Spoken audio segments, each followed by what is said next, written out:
This is a war across time from the future. These creatures are not zombies, but terrifying alien beasts that humans have named the White Spikes. In 2048, they invaded Earth out of nowhere, and no one has ever discovered their home planet. Brutal and predatory, the White Spikes hunt humans for food. They reproduce at an astonishing rate and possess formidable combat strength. In just 2 years, human civilization fell completely, leaving fewer than 500,000 survivors across the globe. Cornered by extinction, the remaining humans built a time machine, hoping to travel back to the past and reverse humanity's doomed fate. Fast forward to June 2026. The whole world is tuning in to watch the World Cup final between Messi's team and Ronaldo's team. While everyone is enjoying the game, a mysterious wormhole suddenly opens up in the center of the stadium,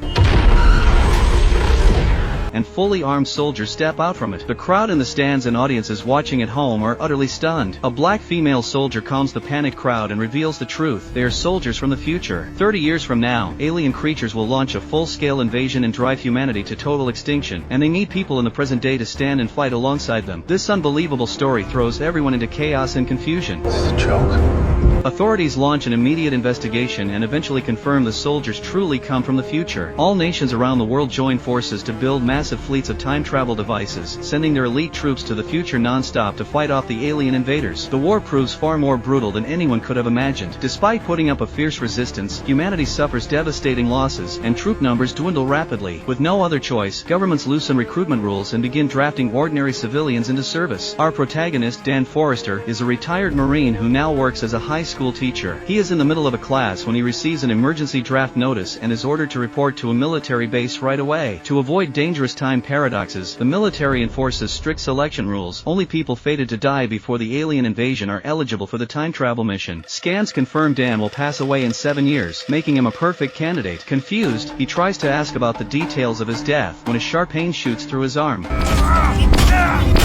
A strange high-tech device materializes on his wrist. The female soldier beside him explains it is a multifunctional time travel wristband equipped with communication and tracking systems. Dan returns home with a heavy heart and tells his wife everything. Both of them know this mission is almost certainly a one-way trip. After bidding his family farewell, Dan heads to the assembly base. A red emergency alarm blares across the base, ordering everyone to deploy immediately. All personnel gather in the main hall. Bright light fills the air overhead, and a gigantic wormhole slowly takes shape. An invisible force yanks everyone upward into the portal. Mid-transit, the system malfunctions and the spatial coordinates go haywire, yet it is too late to abort the journey. The travelers plummet from the sky once they arrive in the future. Some land on rooftops and survive the fall, while others crash to the ground and die instantly. The team is nearly wiped out before they even catch sight of the enemy. Only Dan escapes death by accidentally landing in a swimming pool. The survivors stare in terror at the ruined, hellish city stretched out before them. The White Spikes have taken complete control, and humans have no way to hold them back. To wipe out the alien threat, the military plans a full carpet bombing of the urban area. Soon after, the team receives new orders from command. They must head to a nearby research facility to rescue trapped scientists. When they reach the site, they find all the researchers have been slaughtered, which means alien creatures are most likely hiding inside the building. Meanwhile, military bombers are already in the air and will reach the target zone in 6 minutes. The commander issues an immediate evacuation order. As the group heads downstairs, trouble strikes again. Roars echo from the top floor. Dan shines his flashlight upward and gets a clear look at the alien's horrifying appearance, and the whole team opens fire on the rooftop. They soon regret this move, for there is not just one monster, but an entire horde. The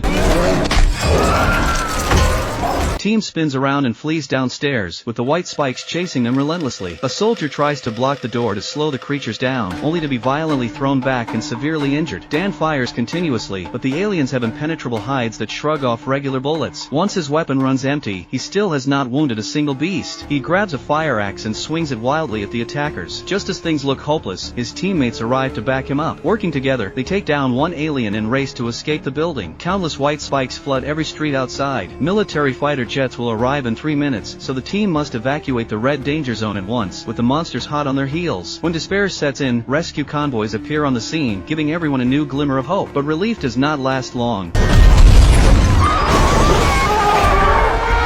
As another crisis unfolds, aliens block their path forward, while more enemies close in from behind, trapping the entire team. They fight their way forward, firing non-stop as they struggle to break free. Overwhelmed by the sheer number of monsters, more team members fall wounded or lose their lives.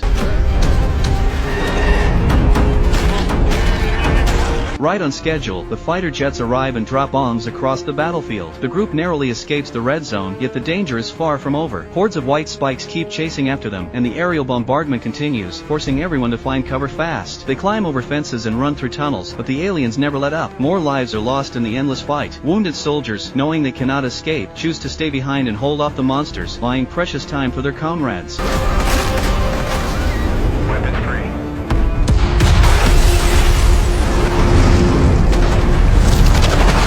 Dan regains consciousness inside a military base. He meets the mission's female commander and feels a strange sense of familiarity. When she tells him her name, the truth hits him hard. This commander is his fully grown daughter from the future. You mind Miri Forrester? I'm Miri Forrester. She tells him grimly that humanity is losing the war badly, and there is only one final plan left to turn the tide. They will form a capture team to sneak into the alien's nest and seize a live white spike. By studying the live specimen, scientists can develop a specialized toxin capable of killing every last one of these creatures. Dan's key mission is to bring the toxin back to the present, where modern resources will be used to mass produce it and stop the apocalypse before it ever begins. The capture team creeps carefully into the nest and successfully sedates one white spike. Disaster strikes out of nowhere. The sedated alien suddenly wakes up and launches a brutal attack, killing multiple soldiers before they can react. The female commander rushes in to assist her teammates. The enraged beast lets out a deafening roar to call its kin, and thousands of white spikes surge out of the nest and charge toward the group. Sensing mortal danger, Dan dives into a cave for cover. His daughter is surrounded and fighting for her life. He seizes his chance, grabs the alien's tail and holds it tight. The rest of the team works together to lock the creature inside a steel cage, then transports it away by helicopter. Swarms of white spikes pour out of the nest in pursuit and shoot down one of the aircraft. With no other options, father and daughter flee the scene by car. After a harrowing chase, they reach an offshore military base, humanity's last line of defense, and the captured white spike is safely delivered here. Father and daughter immediately begin developing and testing the lethal toxin. With a live genetic sample to work with, their research success rate skyrockets. After numerous rounds of experiments and adjustments, they create a toxin with a 100% effectiveness rate. At long last, humanity has a weapon to destroy the white spikes. Just then, the caged alien grows extremely agitated. It breaks free from the sedative and roars repeatedly, sending distress signals to its kind. Base alarms blare loudly as endless white spikes surround the facility, breach the outer defenses and climb up the walls. Defenders fire every weapon they have, but the alien horde is simply too large. Humanity's final stronghold crumbles and stands on the verge of falling.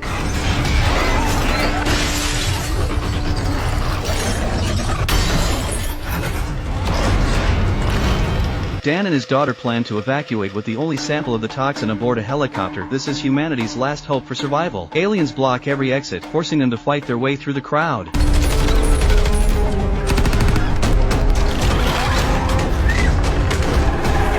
Moments before reaching the helipad, his daughter is struck and injured by an alien. The captured white spike also breaks free and chases them down. A massive explosion tears through the base, destroying all helicopters and leaving them completely trapped. The countdown for his time travel activation hits 1 minute, and he will be sent back to the present automatically. Realizing there is no way out, his daughter gives him the toxin and sacrifices herself, getting dragged away by the incoming monsters. He reaches out to pull her to safety, but it is too late. Hordes of hunting aliens wait below. He tries to jump after her, but the time travel process kicks in, and he is forcefully transported back to his own era. Only a handful of time travelers survive the mission. When Dan wakes up, he receives devastating news. The offshore base in the future has fallen, and the portal connecting the two timelines is permanently severed. No one can travel to the future to offer support anymore. Learning the truth, civilians fall into panic and start rioting. People have lost their loved ones for a war that has now become unwinnable, and all their sacrifices amount to nothing. Dan brings the toxin to government leaders, only to be told they have decided to surrender. Humanity can do nothing but wait helplessly for the alien invasion 26 years from now. Have all their efforts been in vain? Heartbroken, he returns home. Staring at his young daughter, vivid memories of the brutal future battles flood his mind. He tells his wife everything, hoping to find some comfort. A reminder from his wife leads him to a crucial missing piece. No one has ever figured out where the white spikes originally came from. What if these aliens have been living on Earth all along? The next day, Dan gathers all surviving time travelers to run tests on tissue samples taken from the white spikes, and the results are shocking. These creatures originate from the snow-capped mountains of northern Russia. The white spikes likely arrived on Earth thousands of years ago. They only launched their invasion in 2048 because melting glaciers woke them from their long slumber. The team decides to head to the mountains to uncover the full truth. With no funding or supplies from the government, Dan turns to his father, who owns a private plane, for help. The group gears up and sets off, finally arriving at their destination. Scanners detect highly abnormal magnetic fields across the area, and a massive pit sits in the middle of the snowfield. They blast through the thick ice and discover an ancient nest at the bottom, along with a frozen alien spacecraft. They cut open the hull and step inside, inside, only to find the long-dead, mummified bodies of the ship's original alien crew. These extraterrestrials had crashed here by accident centuries ago, and the white spikes were merely creatures they kept in captivity. The team wastes no time injecting the lethal toxin into all white spike embryos inside the craft. The embryos let out pain cries, proving the toxin works perfectly. Unfortunately, the noise rouses every dormant white spike on board. Countless newly hatched monsters fill the entire spacecraft. Killing them one by one is impossible, so the only solution is to destroy the entire ship. One teammate volunteers to stay behind, detonating the explosives and burying the aliens and the vessel deep beneath the glaciers alongside himself.